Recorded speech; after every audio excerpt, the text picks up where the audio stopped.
سے قبل 1000 BC میں یہ تعمیر ہوا ہے، ہیکل جس کو کہتے تھے وہ، اور وہ آج کل جیسے ٹیمپل کہتے ہیں، ٹیمپل آف سولومن، یعنی ہیکل سلیمانی یا معبد سلیمانی، ہم اسے مسجد اقصی کہیں گے، دور کی مسجد۔ اس کے بعد وہ یہ ہے کہ تقریباً 600 قبل مسیح میں 587 ایگزیکٹلی اس میں اس کو گرا دیا گیا نیبوکڈنیزر نے۔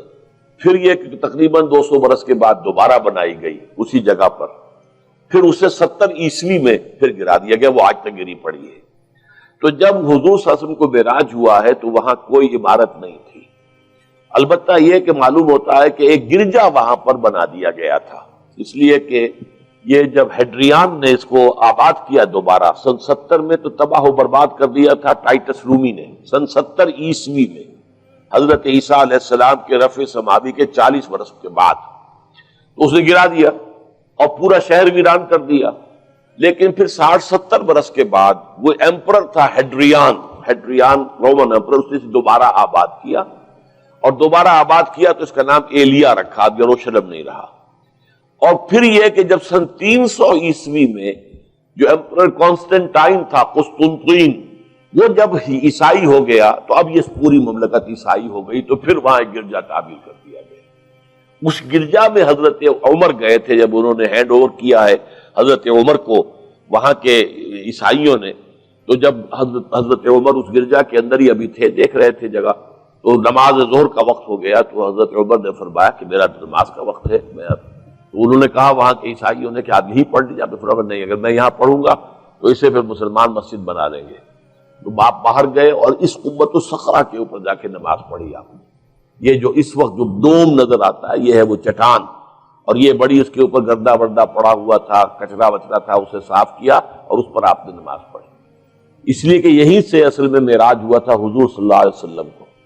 تو اب اس کے بعد جو عبد الملک ابن مروان نے وہاں پر وہ قبہ بنا دیا ہے جو قبۃ الصخرہ کہلاتا ہے۔ البتہ اسی احاطے کے جنوب کی طرف ایک مسجد بھی ہے، بڑی مسجد ہے، وہ مسجد اقصی کہلاتی ہے، وہ اب مسجد ہے۔ یہ قبہ جو ہے بنیادی طور پر مسجد نہیں ہے، یہ تو یوں سمجھیے کہ جیسے کوئی ہمارے ہاں مقبرہ ہوتا ہے، درمیان میں قبر ہے، اس کے اوپر بڑا سا گنبد بنا دیا ہے، چاروں طرف جو ہے زائرین کے لیے جگہ ہے، ایسے ہی یہ وہ چٹان ہے۔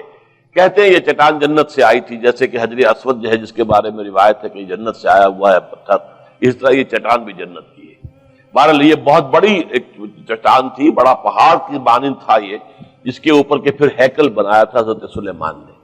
اب ہوتے ہوتے وہ چھوٹا رہ گیا ہے، جیسے کہ اب کوہ صفا کوہ مروہ کیا رہ گئے، کچھ بھی نہیں ہے، ان کا نشان ہے صرف کہ ہاں یہاں کبھی ایک پہاڑی ہوتی ہوگی جس کے کچھ پتھر جو ہیں وہ نظر آ رہے ہیں۔ اسی طرح سے وہ ایک چٹان ہے، اگرچہ بہت بڑی ہے کوہ صفا اور مروہ کے مقابلے میں، تو اس کے گرد ایک پلیٹ فارم سا بنا دیا گیا ہے اور اس کے اوپر یہ قبہ ہے۔ تو یہ ہے اصل میں جو کہ حرم شریف کہلاتا ہے اس وقت، اور سارا جھگڑا جو ہے یہود کا اور مسلمانوں کا وہ اس پر ہے۔ ورنہ یہودی بیراق جو ہے، جو یہودی وزیر اعظم ہے اس وقت، اس نے یہ آفر تو کر لی تھی کہ ٹھیک ہے مسجد اقصی موجود رہے اور اس کے اوپر جو ہے کنٹرول بھی فلسطینی مسلمانوں کا رہے،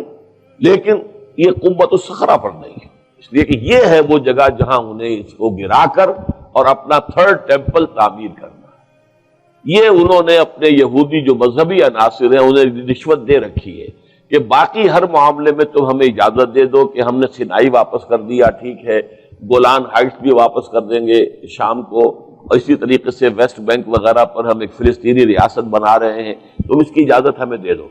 لیکن ہم یہ جہاں تک یروشلم کے بارے میں ان کا کہنا تھا کہ یہ ہمارا جوائنٹ ایک ہی